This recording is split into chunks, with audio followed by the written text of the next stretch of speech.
परमेश्वराच्या एकाच रूपात अडकणं हा आध्यात्मिक प्रगतीतील एक अडसर आहे.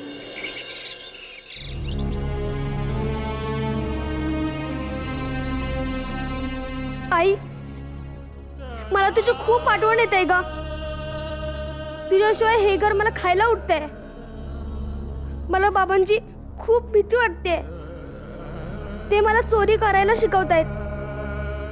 मला तुझ्या शिकवणीवर चालायचंय. हे या घरात राहून शक्य नाहीये. मला हे घर सोडायलाच हवं. हो, मला हे घर सोडायलाच हवं. शिवराम, चल रे, उशीर होतोय. ए श्रीधर, कुठे गेलाय हा श्रीधर? अरे का शोधतोयस त्याला? अरे केव्हाचा शोधतोय त्याला मी. आतही नाहीये, बाहेरही नाहीये. कुठे गेलाय कुणाच ठाऊक. तो कुठंच नाही येतो. नाहीतर काय. श्रीधर, म्हणून तर नसेल गेला तो. शक्य आहे, शक्य आहे तो पळून जाऊ शकतो. ही हिम्मत. पळून जातो काय? शोधतोच त्याला. सापडला की तंगडी तोडून हातात देतो त्याच्या. माझा डोळा चुकून पळून जाण्याची हिम्मत आली होय त्याच्या पायात. नाही, त्याला दाखवलंच पाहिजे त्याचा बाप किती वाईट माणूस आहे. ते त्याला दाखवलंच पाहिजे. अरे शिवराम, अरे मीच पळवून लावलाय त्याला. तुझा छळ सहन करण्यासाठी जन्माला नाही आलाय तो. अरे आपल्या मुलाचं संगोपन करता येत नाही तर पालक व्हावंच का? आता त्याची जबाबदारी मी घेतली. तो एक चांगला सुयोग्य माणूस होईल. तू त्याला कितीही धाकदपटशहा दाखव, कितीही जबरदस्ती कर, तो वाम मार्गाकडे वळणार नाही. आणि तूही ह्या असल्या चोऱ्या माऱ्या करणं सोडून दे, नाहीतर नुकसान होईल तुझं.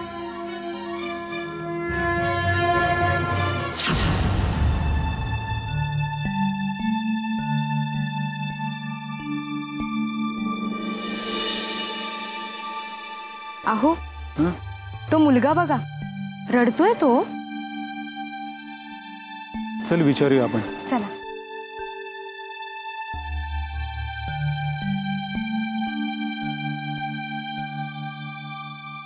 काय रे बाळा? हा, काय झालं?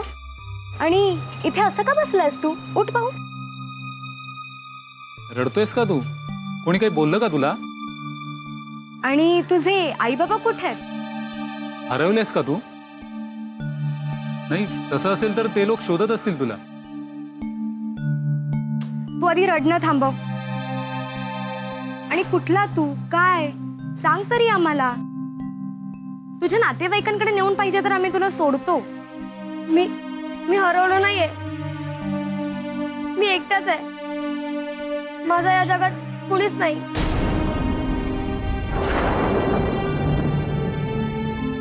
आणि तुझे कोणी नातेवाईक? तू काही खाणार आहेस का? तुला पैसे हवेत का? नको, मला पैसे नको. का नको म्हणतोयस? अरे घे बाळा, आम्ही प्रेमाने देऊ तुला. खरंच, मला खरंच नको. मला फुकट काहीही नको. मला द्यायचं असेल तर काम द्या. कमाल आहे, आम्ही तुला पैसे देतोय ते तुला नको आहेत. तुला काम हवंय. तुझ्यावर नक्कीच चांगले संस्कार झाले. खरंच खूप चांगला मुलगा आहे. तू आमच्यासोबत आमच्या घरी येशील? आमच्या घरात कामं कर. खरंच? हो, अगदी खरंच. पण त्याआधी तुझं नाव तरी सांग. माझं नाव श्रीधर. फार छान नाव आहे श्रीधर. चल घरी चल. हो, चला. चल.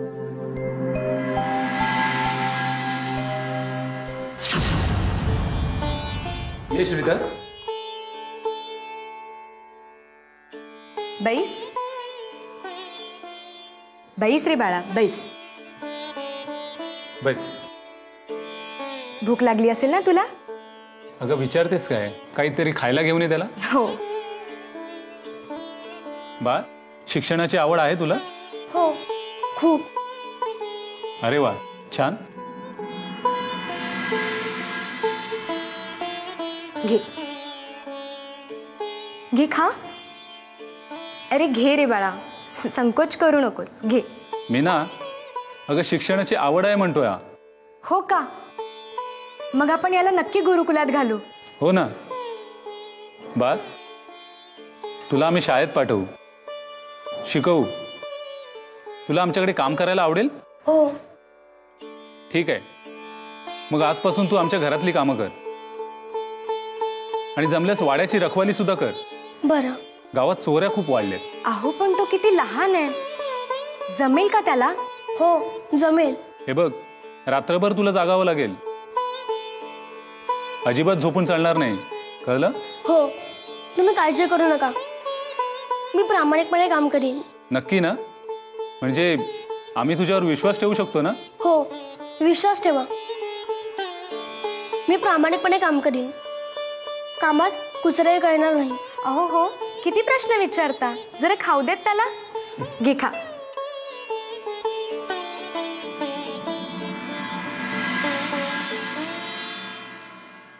पाहिलंच श्रीधर, एक दरवाजा बंद झाला तर तो दुसरा दरवाजा उघडून देतो. एक हात सुटला तर दुसरा देतो समोर. आयुष्यात कुठल्याही चांगल्या गोष्टीची सुरुवात असू दे, परीक्षा असू दे, त्याला धैर्याने सामोरा जा, प्रामाणिकपणे सामोरा जा.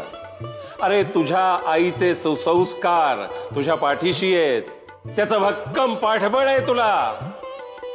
आम्हीही तुझ्या सोबत आहोत, डगमगू नकोस.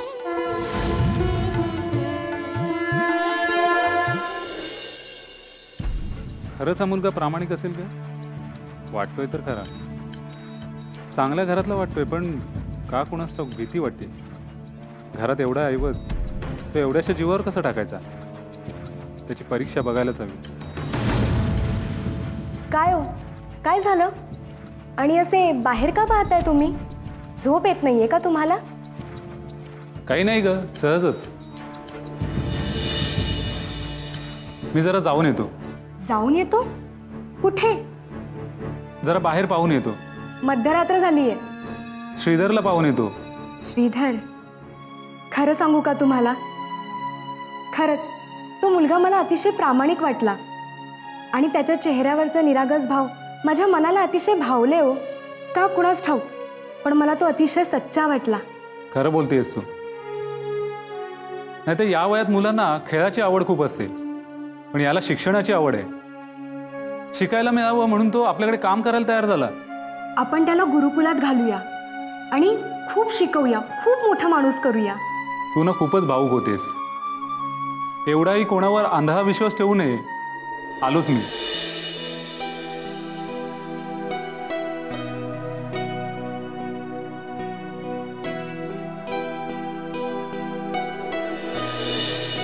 श्रीधर.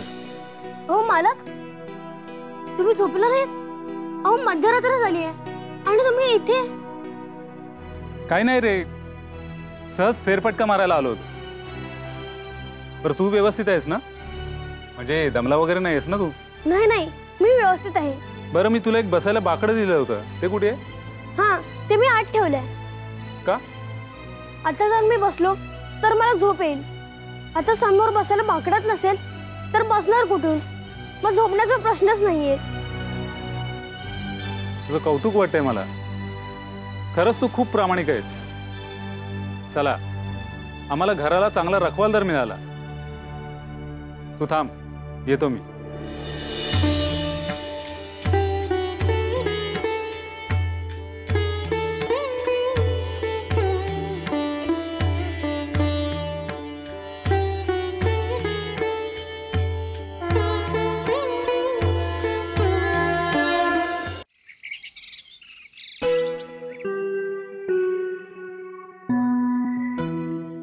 कोणी आहे का घरात?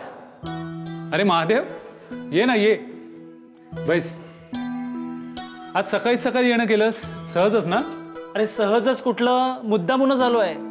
तुझ्या घराच्या बाहेर एक मुलगा रखवाली करताना पाहिला म्हणून आलो. अच्छा श्रीधर, कालच त्याला मी कामावर ठेवलंय. खरंच खूप चांगला आणि प्रामाणिक मुलगा आहे तो. कशावरून? अरे कशावरून काय म्हणतोस? काल मध्यरात्री मी जेव्हा बाहेर जाऊन बघितलं तेव्हा तो खरोखर प्रामाणिकपणे त्याचं काम करत होता. अरे बसायला दिलेलं बाकडं सुद्धा त्याने घेतलं नाही. का तर बसल्यावर झोप येईल म्हणून. असं काय? म्हणजे दिसतो तितका साधा नाहीये तो, पक्का धूर्त आहे. असं का म्हणताय भाऊजी? तुम्ही ओळखता त्याला? तुला काही माहिती आहे का त्याच्याबद्दल? छान. म्हणजे ज्याच्याबद्दल माहिती तुलाच नाहीये त्याला तू रखवालदार म्हणून ठेवलास. म्हणजे आता हेच झालं ना की चोरालाच रखवाली करायला सांगायची. म्हणजे काय म्हणायचंय तुला? तो मुलगा चोर आहे? हो. खरंच की काय भाऊजी? अहो वहिनी, अट्टल चोराचा मुलगा आहे तो.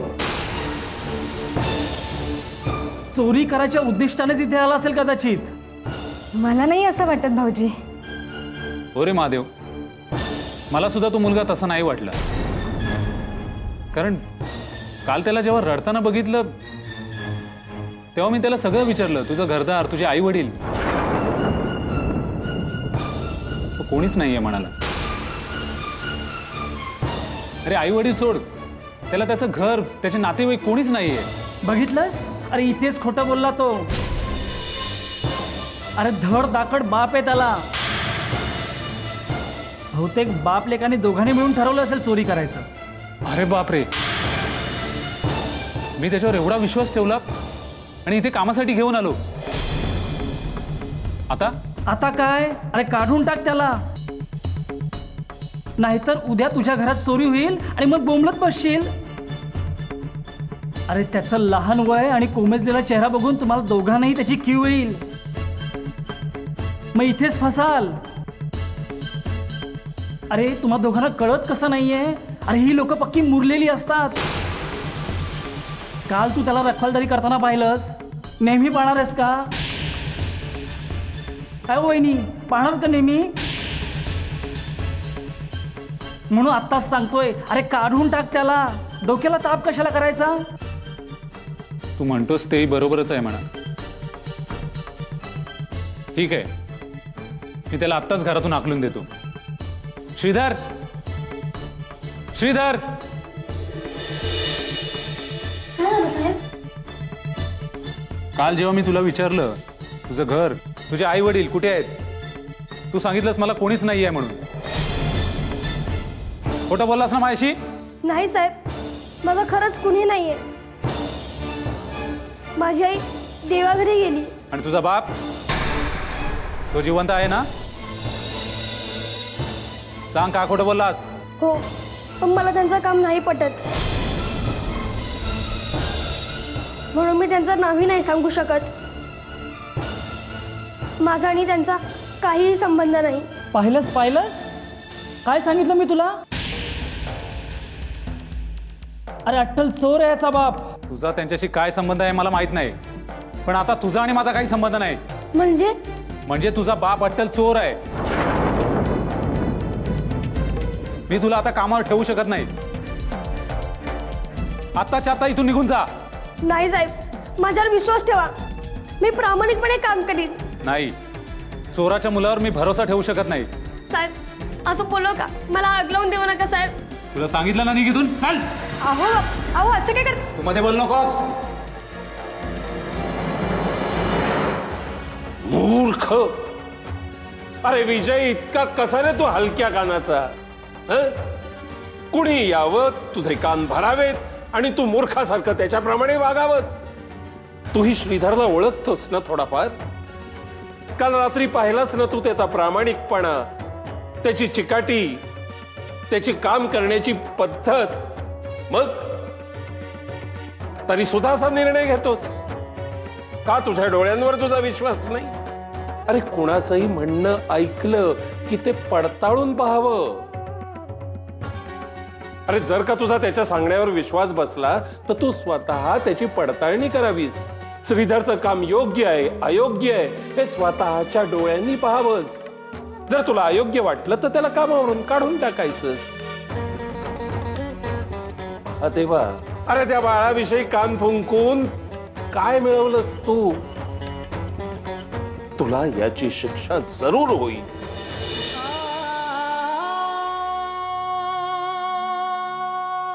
साहेब साहेब माझा विश्वास ठेवा, मला कामावरून काढू नका. मी प्रामाणिकपणे काम करीन. मी तुला सांगितलं ना इथून जा म्हणून. चल निघ.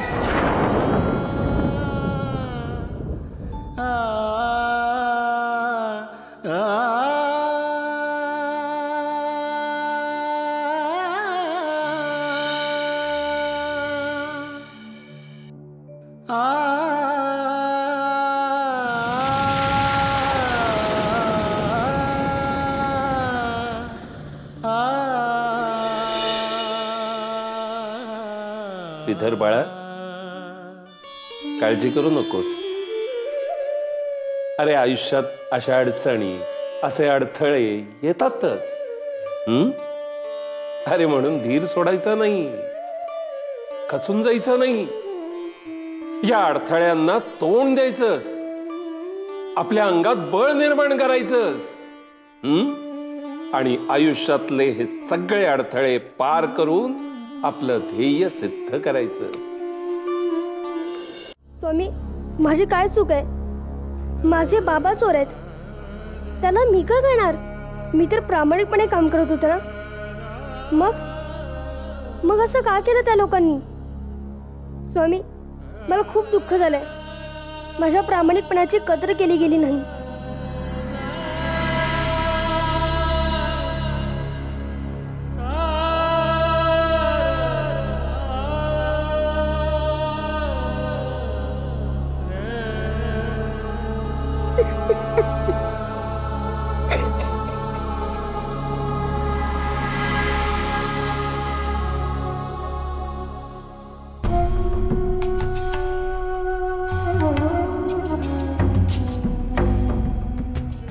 स्वामी, काय चुकलं माझं? माझे वडील चोर आहेत, यात माझा काय दोष? मला तर असली कोणती सवय नाही. स्वामी, काय करू मी आता? कुठे जाऊ? मी तर माझ्या आईने दाखवलेल्या मार्गावर चालत होतो. केवळ माझे वडील चोर आहेत म्हणून मला घराच्या बाहेर काढलं. स्वामी, तुम्हीच काहीतरी करा.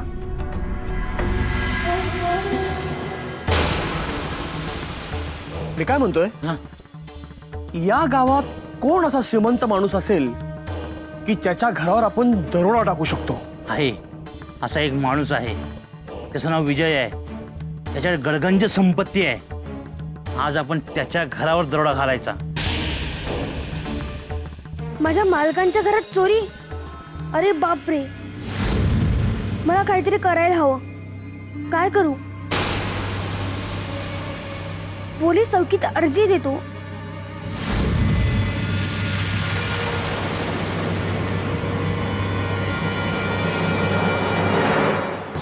ओ शिपाई साहेब, उठा ना. ओ शिपाई साहेब. अरे एवढ्या रात्रीचं इथं कशाला आलायस? काय झालंय? अहो, मला तुमची मदत हवी आहे. मदत? मदत कशासाठी? कुठं काय चोरी बिरी झाली का काय? अहो, अजून झाली नाही, पण होणार आहे. म्हणजे माझ्या मालकांकडे, ज्यांच्याकडे मी काम करत होतो, आत्ता चोरी होणार आहे. तू काय बोलतोयस? तुला नीट कळतं का? मला एक नीट सांग, तू कोण आहेस आणि तुझा तो मालक कोण आहे? आणि तुला कसं माहिती की आता चोरी होणार आहे म्हणून?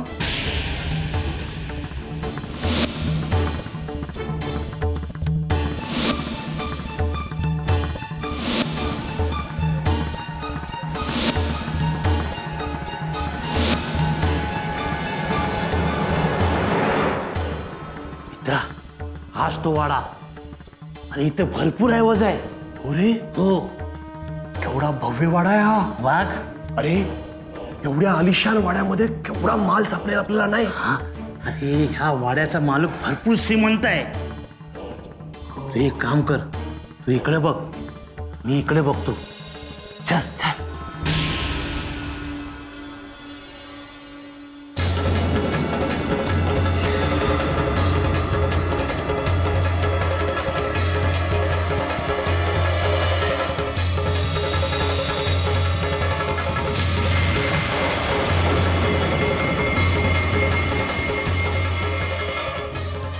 शिपाई साहेब, हा बघा आमच्या मालकाचा वाडा. अरे पण इथं तो कोणच दिसत नाहीये. मला वाटतं बहुतेक अजून चोर आले नाहीत. आपण इथेच दबा धरून बसूया. बर चल. आणखीन काय मिळते का बघूया. विक्रे बघितलं शिपाई साहेब, हा मुलगा या दोघांना आमच्या घरात दरोडा घालायला घेऊन आला होता. चोर कुठला? नाही साहेब, मी नाही. साहेब मी सांगतो, श्रीधर चोर नाहीये, हे दोघं चोर आहेत.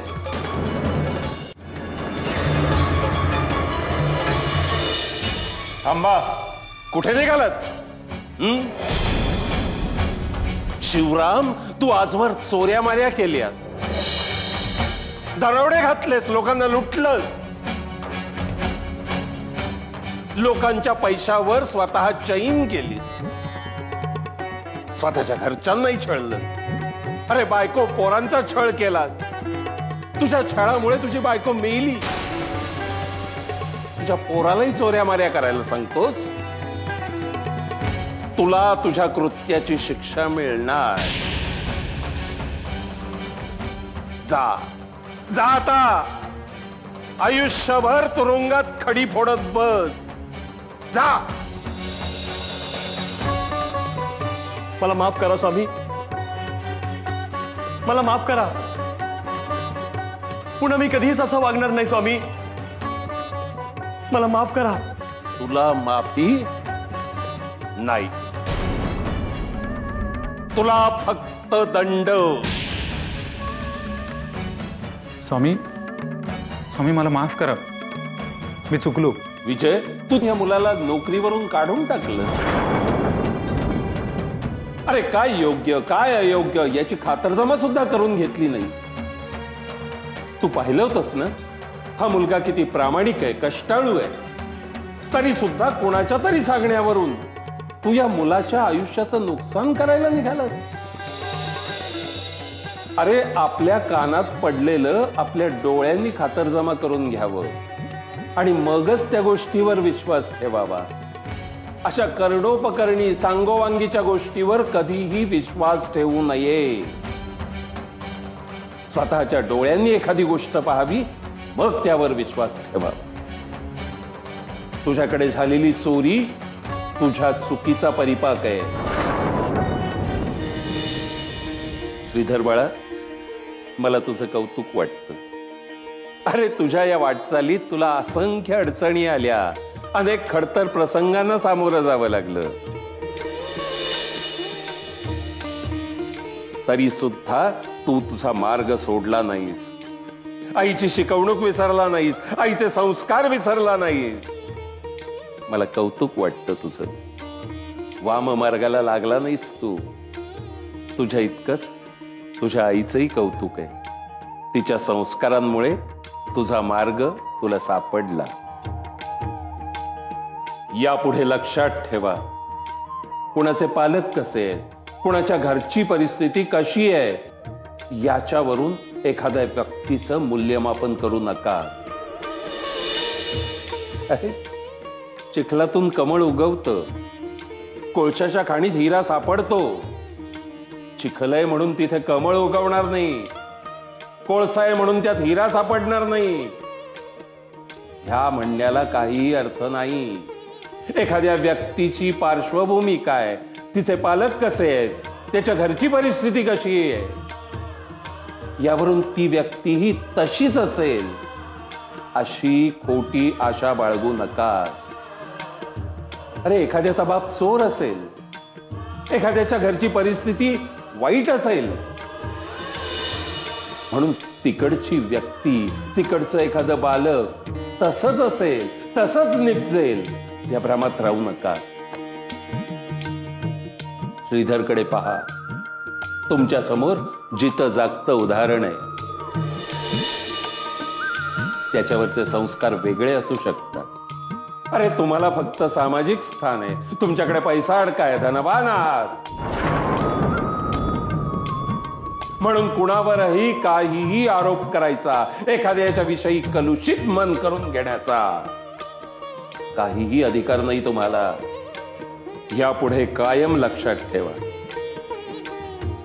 अरे तुमच्या चुकीच्या समजामुळे, ह्या अशा चुकीच्या समाजमनामुळे एखाद्याचं आयुष्य उद्ध्वस्त होऊ शकतं. असं करू नका. श्रीधरचा धडा कायम लक्षात ठेवा. अरे एखाद्यावर उत्तम संस्कार झाले तर कुसंस्कारित वातावरणातून सुद्धा संस्कारित फळ लाभू शकतं. आपल्या निर्णयामुळे, आपल्या वर्तणुकीमुळे एखादा माणूस आयुष्यातून उठेल, एखाद्याला आयुष्य जगताना त्रास होईल, असे कधीही वागू नका. समजलं? भिवू नकोस, मी तुझ्या पाठीशी आहे.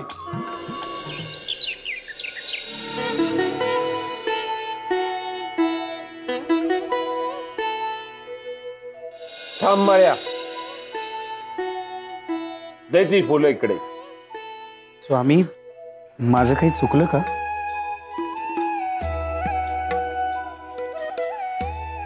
आज या फुलांचं स्थान इथे नाही.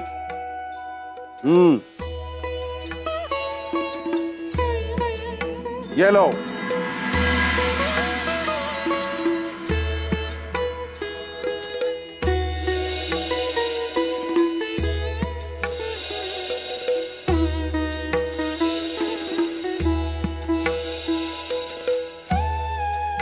स्वामी, या फुलांचं आम्ही काय करायचं?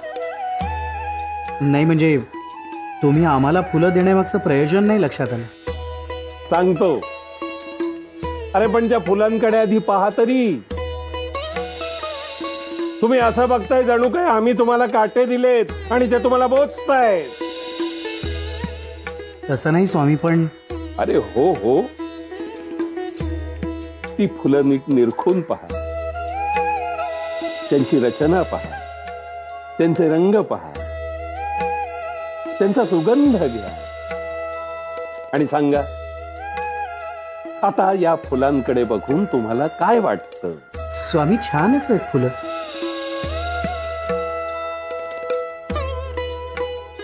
त्याचा आकार छान आहे, रंग सुंदर आहे, सुगंध छान आहे, दिसायला अगदी मोहक आहे. असं वाटतंय की पाहतच राहावं यांच्याकडे. बस एवढंच. अरे हे प्रत्येक फूल म्हणजे परमेश्वराचं वेगवेगळं रूपच आहे जणू. हे परमेश्वराची, विधातेची ही रचना. या फुलांचा रंग वेगवेगळा आहे, आकार वेगवेगळा आहे, गंध वेगवेगळा आहे, पण ही फुलं त्या विधात्यानेच निर्माण केली. तसंच परमेश्वराची रूप ही वेगवेगळी असतात, पण तो परमात्मा तो एकच असतो. हीच गोष्ट तुम्हाला समजवून सांगायची होती. कळलं आता? अजून एकाला ही गोष्ट समजवून सांगण्याची आवश्यकता आहे. कोणाला स्वामी? आहे एक जण. आमच्याच एका भक्ताच्या माध्यमातून स्वतःला प्रकांड पंडित समजणाऱ्या एका आचार्याला हे समजून सांगण्याची गरज आहे. काय मोरोबा, आज खुशीत दिसताय. आज काय शिकवलं काय गुरुकुलात? बाबा, आज आम्हाला गुरुकुलात एक गोष्ट शिकवली. आणि ती गोष्ट एका माणसाला खूप आवडलेली दिसतीये. हो हो, खूप आवडली. अरे पण गोष्ट कोणची? द्रोणाचार्य आणि एकलव्याची. त्या एकलव्यानं कसं त्या द्रोणाचार्यांना गुरु मानलं, कशी धनुर्विद्या प्राप्त केली आणि त्यामध्ये तो कसा पारंगत झाला. पण मोरू, तू ही गोष्ट नुसतीच ऐकलीस की त्यावरून काही बोधही घेतलास? म्हणजे काय बाबा? अरे बाळा, या गोष्टी नुसत्या ऐकायच्या नसतात, त्यावरून काहीतरी शिकायचं असतं. मला सांग, या गोष्टीतून तू काय शिकलास? तुझ्या एक गोष्ट लक्षात आली का, की आपल्या आयुष्यात गुरुचं महत्व फार मोठं असतं. तोच आपल्या आयुष्याला नवी दिशा देतो, आपलं मार्गदर्शन करतो. आपण एक आहे असा गुरु आपल्याला भेटावा लागतो. बाबा, असा गुरु तुम्हाला भेटलाय का? हो हो, मला सांगा ना, तुमचा गुरु कोण? अरे खरं तर स्वामी समर्थ महाराज हेच आपले गुरु. मी त्यांना मानतो, त्यांची पूजा करतो. पण त्याही आधीचे माझे गुरु म्हणजे आनंदाचार्य, ज्यांनी मला अध्यात्माची ओढ लावली. आयुष्यात अध्यात्माला काय महत्व आहे हे त्यांनी मला पटवून दिलं. आणि हीच अध्यात्माची ओढ मला स्वामींच्या चरणी घेऊन आली. पण बाबा, हे तुमचे गुरु असतात तरी कुठे? अरे त्यांची काही एकच जागा नसते. हा, पण काही वर्षांपूर्वी बिहारला गया क्षेत्री असताना त्यांची आणि माझी भेट झाली. पुष्कळ दिवस होतो मी त्यांच्याकडे. अजूनही आठवतात ते दिवस. खूप काही शिकायला मिळालं मला त्यांच्याकडून. अरे त्यांनी माझ्यामध्ये बरेच बदल घडवले, माझे विचार बदलले, माझ्या आयुष्याला एक चांगलं वळण दिलं. असे गुरु लाभणं म्हणजे फारच भाग्याची गोष्ट आहे. असे सद्गुरू लाभलेत मला की अख्ख्या पृथ्वीचा कागद केला, सगळ्या जंगलांची लेखणी केली आणि 7 समुद्राची शाई जरी केली ना तरी माझ्या गुरुचे गुण पूर्णपणे लिहिता येणार नाहीत. म्हणजे गुरु मिळणं किती छान असतं ना बाबा. बाबा, मलाही असे गुरु भेटतील? अरे वेड्या, तुझे गुरु आहेतच की. कोण बाबा? आपले स्वामी समर्थ महाराज. हो, पण ते तर माझे आजोबा आहेत. आणि तेच तुझे गुरुही आहेत. मोरू, तू त्यांची कायम सेवा कर, त्यांची भक्ती कर. मग बघ, ते तुला चांगली बुद्धी देतील. बर चला आता पटापट पावलं उचला, घरी आई वाट बघत असेल. चला. मोरबा, ते द्रोणाचार्य एकलव्याला का शिकवत नव्हते माहितीये तुला? का? कारण त्यांचा लाडका शिष्य होता अर्जुन. आणि मग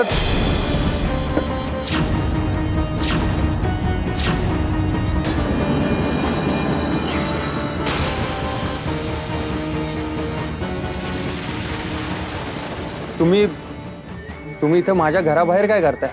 तू इथे यायला आम्हाला भाग पाडलंस म्हणून आलोय. आता का आलोय हे सुद्धा सांगायला हवंय का तुला? नाही, नको. अहो पण मी आलोच असतो ना.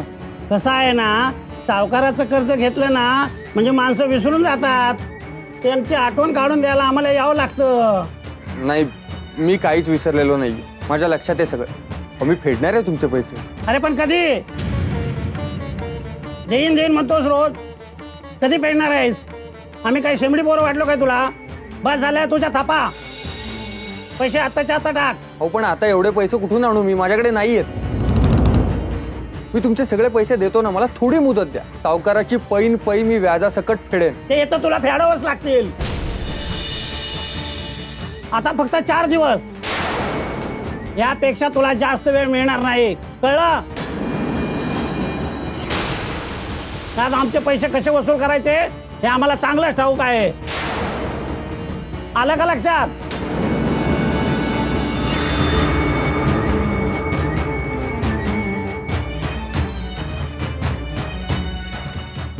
स्वामी काय करू? आता तुमचाच आधार आहे.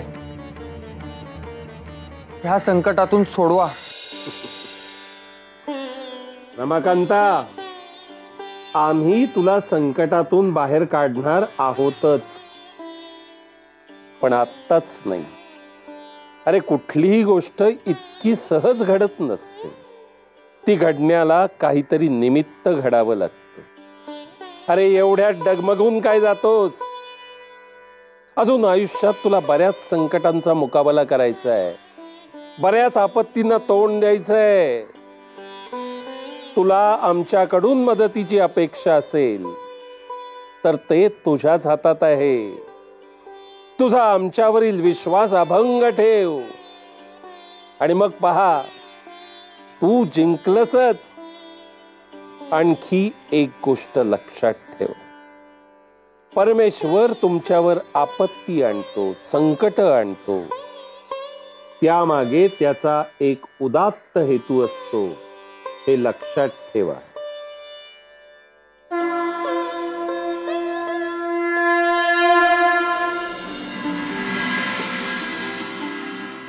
आलात?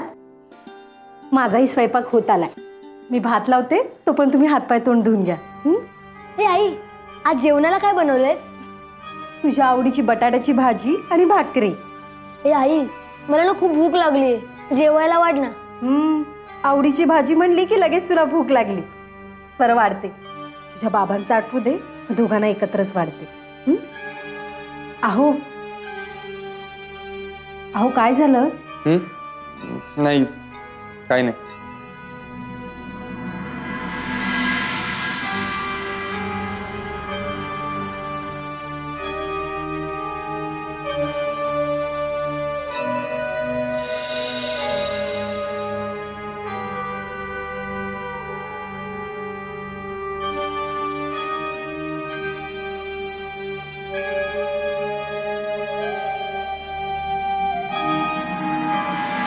गुरुर साक्षात परब्रह्म तस्मै श्री गुरुवे नमः.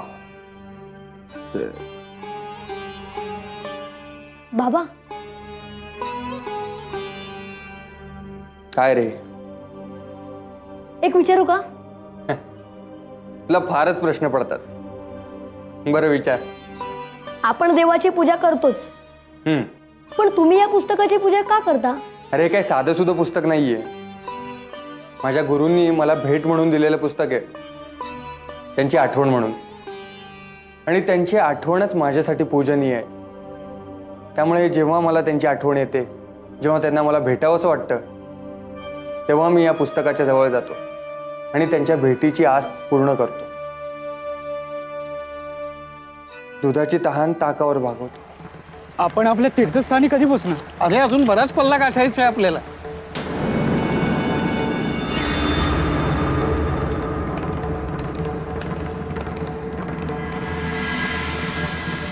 रमाकांत, तुम्हाला त्यांना प्रत्यक्ष भेटता येणार नाही का?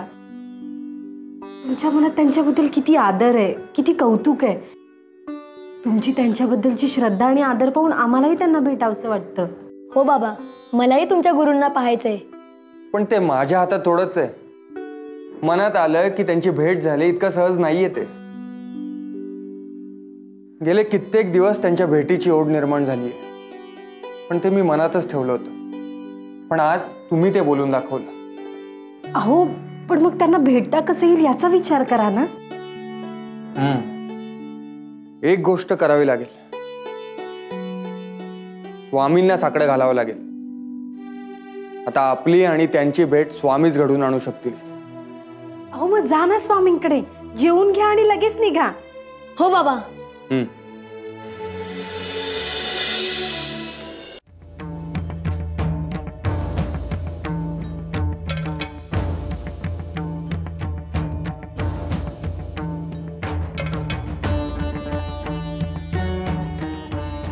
प्रणाम स्वामी. ये रमाकांत. काय कसं काय? घरची मंडळी ठीक आहेत ना? सगळे ठीक आहेत. पण अजून पण आहेच का? त्यासाठी चाललायस आमच्याकडे? बोल, काय मागणं आहे? स्वामी, मागणं म्हणजे फक्त माझी एकट्याचीच इच्छा नाहीये, घरच्या सगळ्या मंडळींचीच तशी इच्छा आहे म्हणून. अरे हो, आता नमनाला घडावर तेल किती ओतशील? तुला काय हवंय ते सांग लवकर. स्वामी, बरेच दिवस झाले माझ्या गुरूंची आणि माझी भेट झालेली नाही. तुम्ही माझ्या गुरूंची आणि माझी भेट घडवून द्याल तर काय की आत्ता मला गया क्षेत्री जाणं शक्य नाही, आणि गेलो तरी ते भेटतील की नाही याची शाश्वती नाही, कारण ते सतत तीर्थक्षेत्री फिरत असतात संपूर्ण भारतभर. त्यांना भेटावं तरी कसं आणि कुठं हेच कळत नाहीये. स्वामी, केवळ तुम्ही मनावर घ्याल तर आमची भेट होऊ शकते. तुझी तळमळ वाया जाणार नाही. तुमची भेट होईल. योग्य वेळ आली की ती भेट होईल, आणि आता ती वेळ जवळ आलीये. काळजी करू नकोस. धन्यवाद स्वामी. मला माहित होतं, मी तुम्हाला सांगितलं की माझी आस नक्की पूर्ण होणार. आभारी आहे. येतो मी स्वामी.